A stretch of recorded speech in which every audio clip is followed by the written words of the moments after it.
சில குட்டீஸ் எல்லாருக்குமே வந்து பார்த்தீங்கன்னா, ஒரு சிறப்பான மாலை வணக்கம்ப்பா.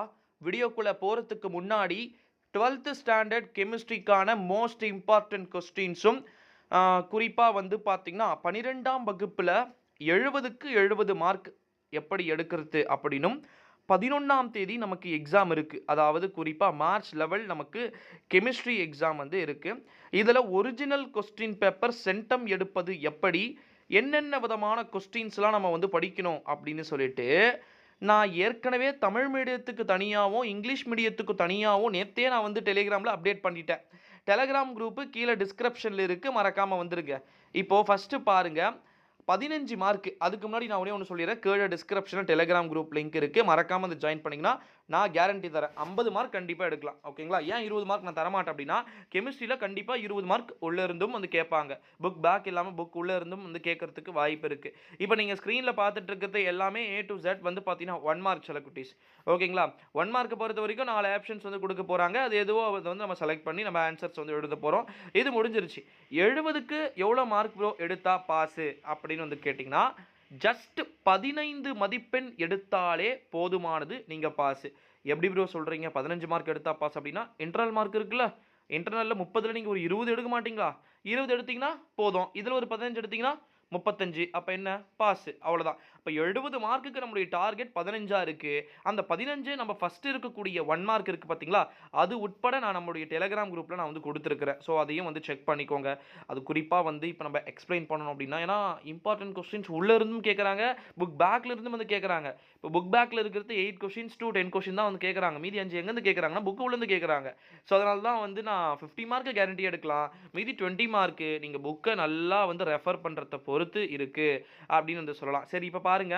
பகுதி 2 பார்ட் 2 வந்து பார்த்தீங்கன்னா என்ன சொல்லியிருக்கிறாங்க பாருங்க. 16ல தொடங்கி 30 வரைக்கும் வந்து பார்த்தீங்கன்னா, கிட்டத்தட்ட எத்தன கொஸ்டின்ஸ் எழுதணும்னா, 6 கொஸ்டின்ஸ் வந்து குடுத்திருக்கிறாங்க நண்பர்களே. குறிப்பா அதுல வினா எண் 24 கொஸ்டின்ஸ் நம்பர் 24 இஸ் கம்பல்சரின்னு சொல்லியிருக்கிறாங்க. 16, 17, 18, 19, 20, 21, 22 மொத்தம் இதுவரைக்குமே வந்து 7 ஆயிடுது. அதுக்கு கீழ வேற வந்து பார்த்தீங்கன்னா 2 இருக்கு. சாரி செல்லக்குட்டீஸ். குறிப்பா வந்து பார்த்தீங்கன்னா, 16லிருந்து 24 வரைக்கும் தான் வந்து இருக்கு. 9 கொஸ்டின்ஸ்ல வந்து பார்த்தீங்கன்னா, உங்களுக்கு 6 கொஸ்டின்ஸ் எழுத சொல்லியிருக்கிறத நம்மளால வந்து பார்க்க முடிகிறது. அதுல 24 இஸ் மஸ்ட் இம்பார்ட்டன்ட் வந்து பார்த்தீங்கன்னா குடுத்திருக்கிறாங்க. ஹரைல் ஹலைடுகளை எவ்வாறு தயாரிப்பாய்? அதாவது வந்து பார்த்தீங்கன்னா, Cu2, Cl2, HCl வந்து பார்த்தீங்கன்னா, எப்படி வந்து தயாரிப்பீங்க? அப்படின்னு சொல்லிட்டு கேட்டிருக்கிறாங்க. அடுத்ததா வந்து 17த் வந்து பாருங்க. ஹீலியத்துடைய பெனிஃபிட்ஸ் வந்து கேட்டிருக்கிறாங்க. அப்புறமா வந்து பார்த்தீங்கன்னா, எக்ஸாம்பிள் வந்து கேட்டிருக்காங்க பாருங்க. 16த்துக்கு வந்து பார்த்தீங்கன்னா, எக்ஸாம்பிள்ஸ் வந்து கேட்டிருக்கிறாங்க. இந்த ஒரு சூழ்நிலையில தான் நெக்ஸ்ட் அடுத்ததா வந்து பார்த்தீங்கன்னா, காம்பவுண்ட்ஸ் வந்து கேட்டிருக்கிறாங்க. அதாவது வந்து பார்த்தீங்கன்னா, சேர்மங்கள் அப்படின்னு சொல்லக்கூடிய சேர்மங்கள் வந்து கேட்டிருக்கிறாங்க. அடுத்ததா பார்ட் 3 வந்து பாருங்க. ஏதேனும் 6 வினாக்களுக்கு விடையளிக்கவும் அப்படின்னு வந்து குடுத்திருக்கிறாங்க. அதுல குறிப்பா 25ல் தொடங்கி 33 வரை கொடுக்கப்பட்டிருக்கு. இதில் இருக்கக்கூடிய மொத்தமாக வந்து பார்த்தீங்கன்னா, 9 வினாக்கள்ல 6 வினாக்கள நம்ம வந்து கட்டாயமா வந்து எழுதணும். அதுல 33 அப்படின்றது வந்து கம்பல்சரியா இருக்கு அப்படின்னு வந்து சொல்லியிருக்கிறாங்க சில குட்டீஸ். இதுலயும் வந்து பார்த்தீங்கன்னா, பி பிளாக் வந்து கேட்டிருக்காங்க. அதாவது தமிழ்ல சொன்னா பி தொகுதி தனிமங்கள் வந்து பார்த்தீங்கன்னா கேட்டிருக்கிறாங்க. அதுக்கப்புறமா வந்து தனிமத்துடைய முரண்பட்ட பண்புகளுக்கான காரணம். ஒரு 4 பாயிண்ட்ஸ் எழுதுனீங்க அப்படின்னா வந்து போதும். அடுத்ததா வந்து 3டி வரிசையில் எத்தனிமம் +1 ஆக்சிஜனேற்ற நிலையை வந்து கொண்டிருக்கிறது அப்படின்னு சொல்லிட்டு, நான் வந்து நம்ம டெலிகிராம்ல 2 மார்க்குக்கு தனியாவும், 3 மார்க்குக்கு தனியாவும் எல்லாத்தையும் செப்பரேட்டா வந்து குடுத்துருக்கேன். ஸோ நீங்க அத செக் பண்ணிக்கோங்க. அடுத்ததா பார்ட் 4 வந்து பாருங்க. இது வந்து 5 மார்க் கொஸ்டின்ஸ். அனைத்து வினாக்களுக்கும் விடையளிக்க 34 பாருங்க. அதாவது ஆப்ஷன் ஏல 2 கொஸ்டின் குடுத்திருக்கிறாங்க. அதுக்கப்புறமா அல்லதுல 2 கொஸ்டின்ஸ் வந்து பார்த்தீங்கன்னா குடுத்திருக்கிறாங்க. இப்ப 34ல ஏ இருக்கு பார்த்தீங்களா? கனிமம் மற்றும் தாது அப்படின்னு சொல்லிட்டு இருக்கிறதல்லவா? ஸோ இத வந்து பார்த்தீங்கன்னா, நம்ப ஒரு மினிமம் எவ்வளோ பேஜுக்கு எவ்வளோலாம் சொல்லல. ஒரு 2 பேஜஸ் எழுதணும் அப்படின்னா தான் 5 மார்க் வந்து குடுப்பாங்க.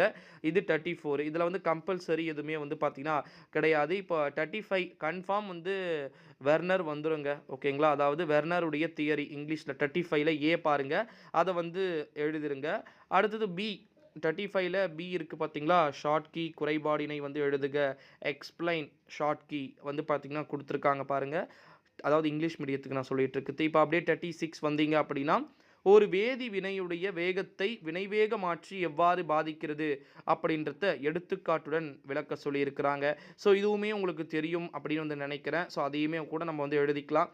அடுத்தது 37, 38 அவ்வளோதான் லாஸ்ட் முடிஞ்சு. ஏன்னா 70 மார்க்குன்றது செப்ப மேட்ருங்க, ஓகேங்களா.